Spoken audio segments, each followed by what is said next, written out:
Hi, everyone. Welcome to the SLG Book Club Review. Today I'm going to be covering The 48 Laws of Power by Robert Greene. I think it's a fantastic book about how to sort of get out of your naive perspective at times, to be honest.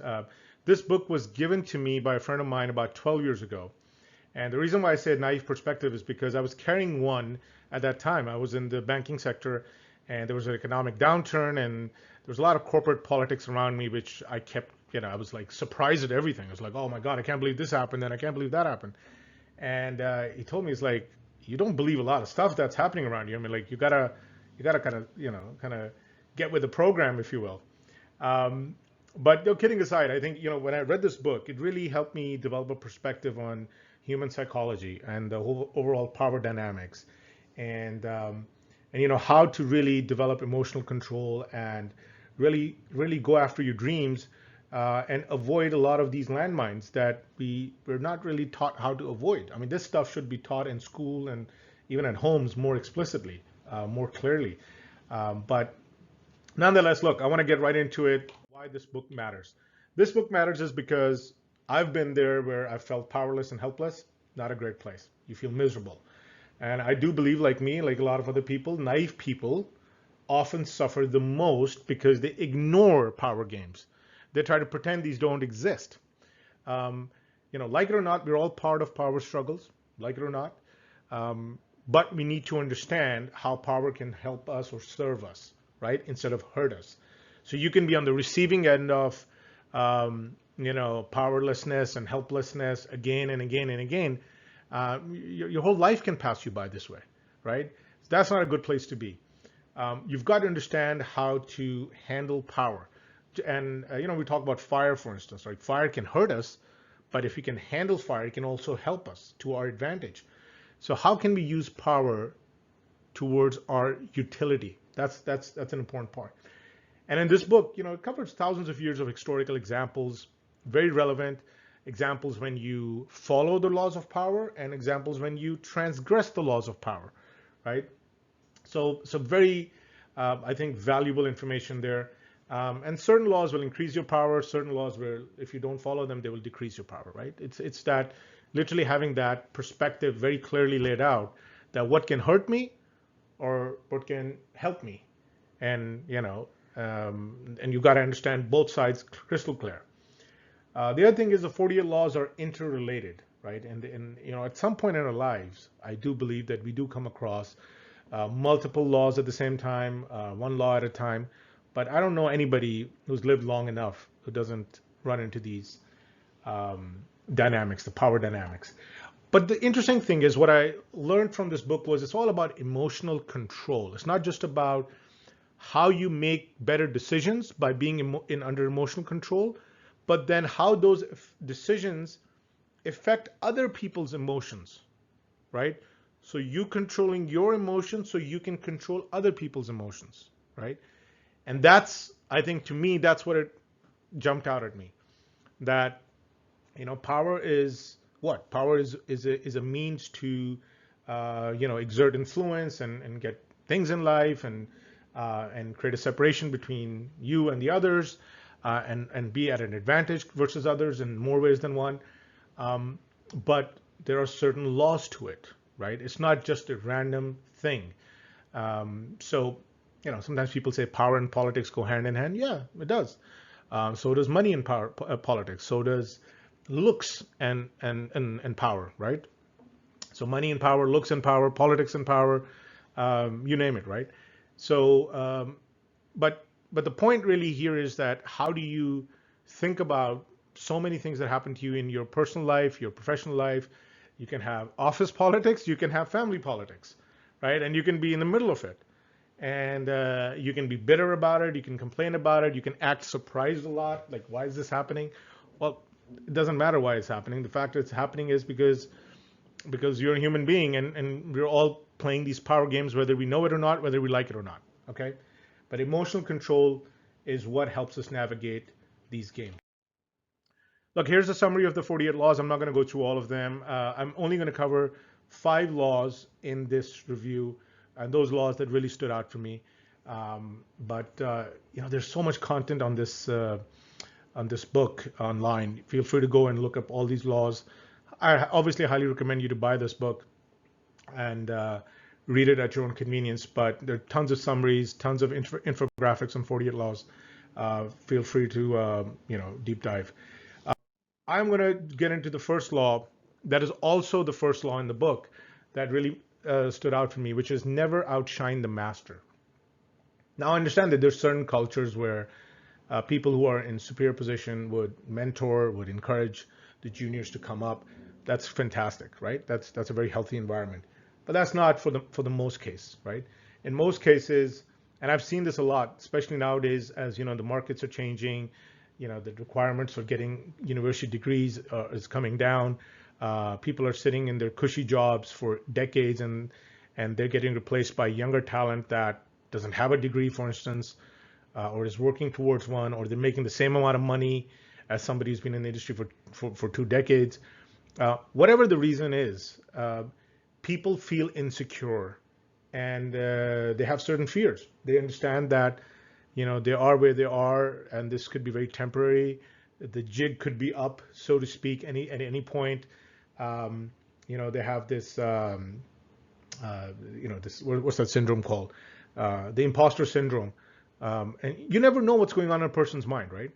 So they could be sitting in a position for a long time, knowing that they don't deserve to be in that position, but they also can't find another exit. They can't find somewhere else to go. So now you come along with your skills and your talents and your abilities, and you're technically reporting to them, but everybody can see that you clearly deserve to be in their role, right? So you will rub this person the wrong way. So you've got to let the superiors feel superior and look superior, so you don't trigger these insecurities, because you will end up creating enemies with direct authority, and you're just asking for it, right? So you can have all the right intention in the world, but you come across as somebody who can easily replace your superior, or get their shine, so to speak. You're out.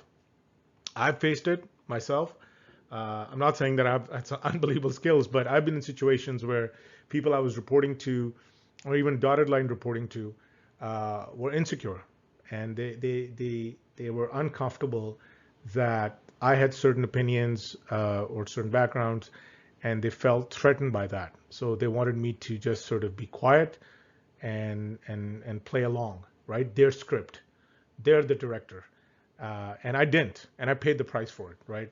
So I'm gonna maybe at a later, I don't know, podcast, maybe I'll deep dive into that. But trust me, you piss off your superior who's weak and insecure, whether it's going to cost him or not, that's another thing. It's definitely going to cost you.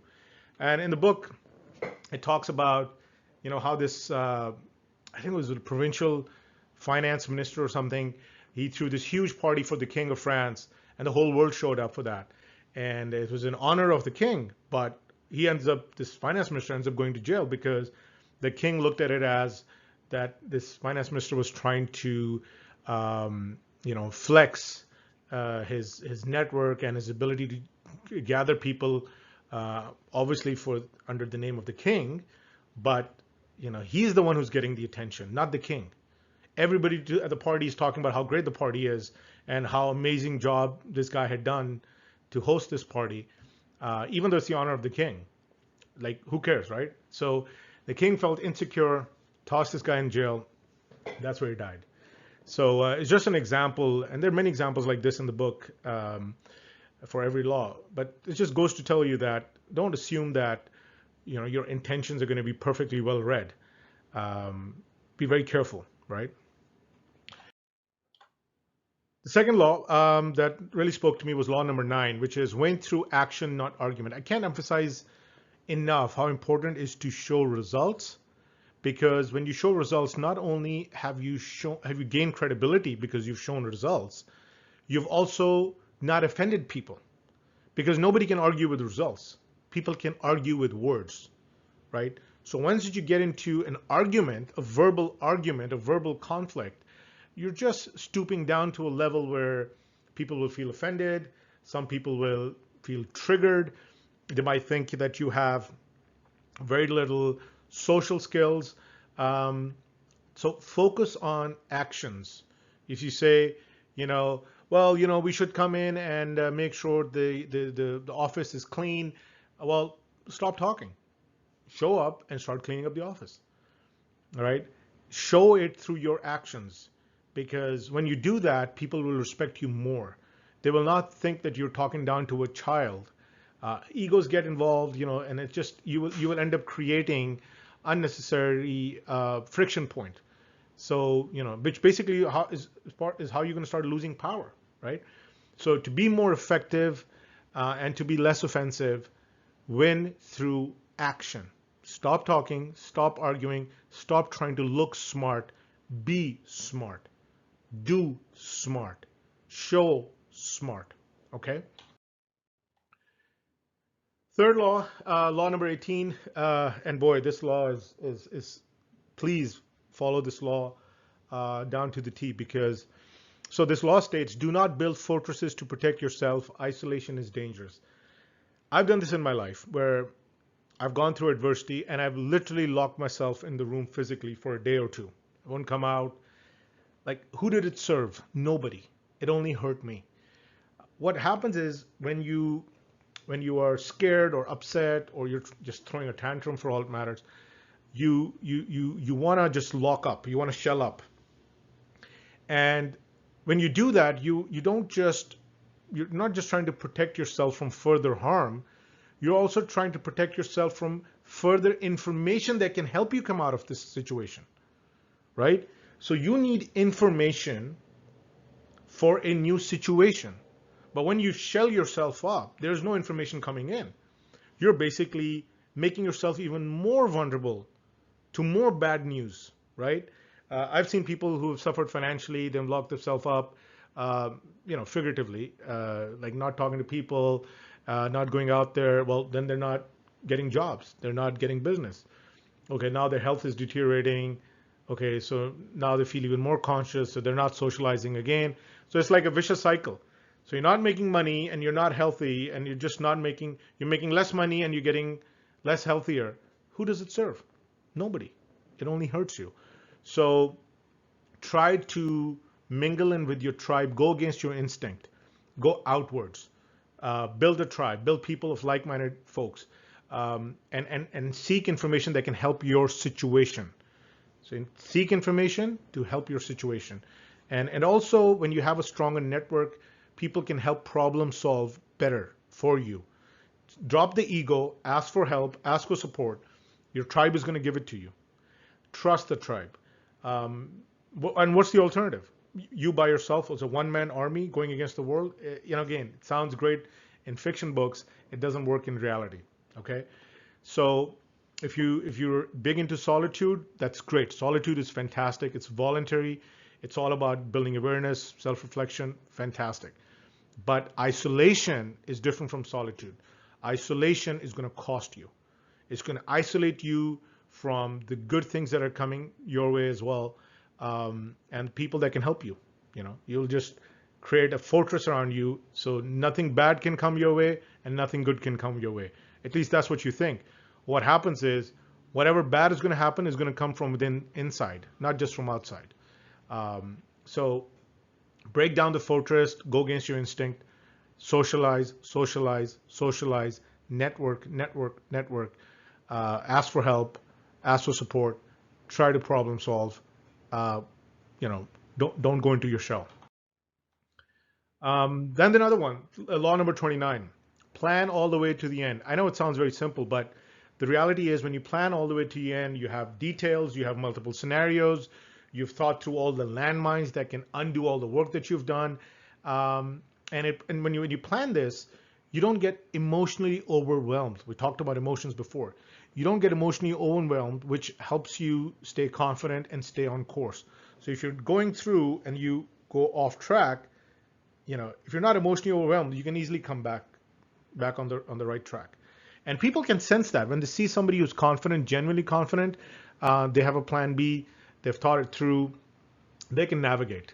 And confidence exudes power, right? Not only are you in control of the situation, because what is power? Again, power is ability to influence, ability to control certain situations to your advantage. Not only that you're able to control situations without getting overwhelmed, other people buy into your story. Other people see you staying in control. It's like, wow, okay, that's so he knows what he's doing, right? Or she knows what she's doing, and people will team up with you. So yeah, envision and execute to the end. Okay, that's how you really build your power when you're executing. Don't execute one step. I mean, you're executing one step at a time, but you envision all the way to the end. Okay. Now, the last law that I'm going to talk about today is law number 45, which is preach the need for change, but never reform too much at once. I tell this to my clients, corporate clients, as well as life coaching clients. Whether you're a company or a person, do not go for a revolutionary change at once. You've got to go from state A to state B, but try to spend some time in the gray area, which is the state AB. State AB is the middle place where you need to be for a while before you move on to state B. Okay? The reason is because we people are creatures of habit, and while we welcome change in theory and we all agree to this, yeah, we should do this and we should do that, and we should organize our marketing strategy like this, and we should lose this much weight and by eating like this and exercising like, yeah, everybody agrees in theory. It's the execution that is very hard to do. The habit systems that are very hard to implement. That's why I keep harping on habits all the time, because that's the real structure that gives you the transition out of state AB to state B, right? So you're at A, stay in state AB, build your habit systems, and then habit systems take you to state B. Also, when you think about it, when you're slow and steady and you're subtle change is respectful to the incumbents, to the traditions, to the rituals and the history. And because traumatic innovation really incites a revolt, people become too defensive. It's an instinctive reaction. Again, why would you make things harder for yourself? Why would you pick battles you don't need to pick? If you can get from A to B with a bit more patience and it can stick, do that. Don't try to jerk people into B and then they jerk you back into A. There's no point in that. Build a steady, gradual transition in your personal life, in your corporate culture even. Don't do anything too dramatic overnight. I think I see like a lot of managers, they kind of lose respect with the subordinates when they come across as too naive and be like, well, from tomorrow we're going to start doing this, and we're all going to wear these kind of ties. And I mean, you can't just flip a switch with humans. It's very hard to do that, and it's a waste of power, your power. All right, look, I'm going to summarize this last slide. I'm going to end this presentation with that. What are the 48 laws of power? Summary for me, really 5 takeaways. The first one is look at the world as it is, not as how you may want it to be. Yeah, I mean, we were taught that the world is a certain way growing up, but when we actually grow up, it's not just that way, it's so many other ways. So that's the maturation process that wakens you up to the bitter realities of life. Well, swallow that bitter pill, right? Swallow it. It's okay. And move on. Accept that you're a player and play the game. Now, a lot of people say, well, I don't want to be a player. I don't want to do this. No, if you don't want to be a player, you're going to be on the receiving end of a lot of politics and manipulation. So accept that this is a game. We are creatures that are trying to influence and one-up each other. There's a power struggle at all times, like I said, whether it's corporate politics or family politics. There's always a power struggle. Then also, stop asking for an easier life. Try to toughen up. Don't be harmless. Skill up. Build your awareness. Build better defenses. Have the ability to inflict back on others, right? And because I've seen this happen to me when I was in situations, I was in a legal situation, and I had zero power. Like, it was just meaningless on what I had to say, what I couldn't, and the other party could essentially get away with anything, right? And it hit me at that time that I didn't realize what the game was that was being played. I made too many assumptions. I assumed certain people would not stoop to that level, would not falsify certain things. They did. And who paid in the end? I paid for it in the end. Okay. There's no point in being harmless. There's no, let's say, grace or victory in being a harmless individual. You should be a powerful person who chooses not to harm others. That's a difference. There's something that Jordan Peterson talks about in many of his talks, that, become a monster, but then choose not to inflict pain, not to hurt others unjustly, right? Don't be a tyrant. But if you have to for your survival, to defend yourself, then be able to defend, be self-reliant, that you can defend yourself, right? So part of this whole, I think, takeaway summary for me is like, toughen up, strengthen up, mentally, understand the games people play, be ready for the worst, hope for the best, and when its time is right, act just, act right, act with virtue, act with your values. Don't have to do what other people do, but if you have the option to fight back, you should have that option. And really what it's all about is emotions, right? Emotional control. That's all it's about. Work on your emotions. If you're a very impulsive person, work on yourself. Work on your self-awareness. Work on your choice of words. Work on your verbal delivery. Work on your body language. These are all tools to gain or lose power. You act nervous, power is gone. I don't care what's coming out of your mouth. If you look nervous, you look powerless. And last, and I will wrap up with this, is go on the offensive. Don't wait for things to happen to you, right? Because if they keep happening to you, you're going to exhaust yourself. I know I've been there where something happens, bad happens to you. First, you stay in denial for months and years that this is not happening. Finally, you overcome it, and then you realize you've lost so much time unnecessarily. Well, if you had thought it through, this was one of the expected outcomes. You deal with it, you grieve it, you face it, you move on. But you do it in parallel. You don't just go on defensive that I'm just a punching bag for the world. You're not a punching bag for the world. You've got to toughen up, plan things through, think things through. When things happen, you just keep going. Keep up on the offensive. Because when people know that you understand the game and you are a player, most of the times, the low-hanging punches that are going to come your way are not going to come your way. People will understand that I don't want to mess with this guy or gal, right? So, yeah, look, I hope this was helpful, because these rules, I genuinely believe, help us out in our personal lives, not just professional only. So, yeah, I hope it works for you. We'd love to get your thoughts on what some other laws meant to you, stood out for you, and this is a great book. Go get it. Thanks.